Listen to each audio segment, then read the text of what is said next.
શ્રી ભાનોદરા પ્રાથમિક શાળામાં મટકી ફોડ દહીહાંડી તેમજ રાસ ગરબા જન્માષ્ટમી કાર્યક્રમ 2024 ઉજવાયો। આજરોજ 24 ઓગસ્ટના શ્રી ભાનોદરા પ્રાથમિક શાળામાં મટકી ફોડ જન્માષ્ટમી કાર્યક્રમ ઉમળકાભેર તથા ઉત્સાહથી ઉજવાયો। બનાસકાંઠા જિલ્લાના દાંતીવાડા તાલુકામાં ભાનોદરા પ્રાથમિક શાળામાં વરસાદી વાતાવરણ વચ્ચે આજે વિદ્યાર્થીઓએ કુદરતી પર્યાવરણની વચ્ચે મટકી ફોડ કાર્યક્રમ સફળતાપૂર્વક ઉજવ્યો। ઊંચી દહીહાંડી મટકી ફોડવા માટે વિદ્યાર્થી ભાઈઓ અને બહેનો વચ્ચે સ્પર્ધા જામી હતી। માટલી દહીં ફળ તેમજ દોરડું વગેરેની સમગ્ર વ્યવસ્થા વિદ્યાર્થી ભાઈઓ અને બહેનોએ કરી। જન્માષ્ટમી પર્વની ઉજવણી કાર્યક્રમમાં પ્રસાદી રૂપે સિંગર રેવડીની સમગ્ર વ્યવસ્થા ભાંડોદરા શાળાના ગુરુજીઓએ કરી હતી।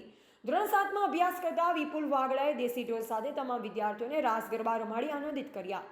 છેલ્લે વિદ્યાર્થીની બહેનોએ રાજસ્થાની મારવાડી તેમજ દેશી કાનુડાના લોકગીતો સાથે ડાન્સ કર્યો હતો। મટકી ફોડ કાર્યક્રમનું સમગ્ર સંચાલન શાળાના શિક્ષક શ્રી નટવરભાઈ માળી તેમજ જીગરભાઈ નાઈએ કર્યું। કાર્યક્રમના અંતે પ્રસાદ વિતરણનું કાર્ય વિદ્યાર્થીઓ દ્વારા થયું હતું। તેમજ શાળાના આચાર્ય શ્રી કવિતાબેન, શિક્ષક શ્રી નાનજીભાઈ મોદી, દીપકભાઈ પટેલ, હિમાંશુ જોશી, દેવેન્દ્રભાઈ ચૌધરી, મેહુલભાઈ પંચાલ તથા પ્રિયંકાબેન નોગસે સફળતાપૂર્વક કાર્યક્રમ કરવા બદલ સૌ શાળા પરિવારનો આભાર માન્યો। રિપોર્ટર વિનોદ ઠાકોર, દાંતીવાડા।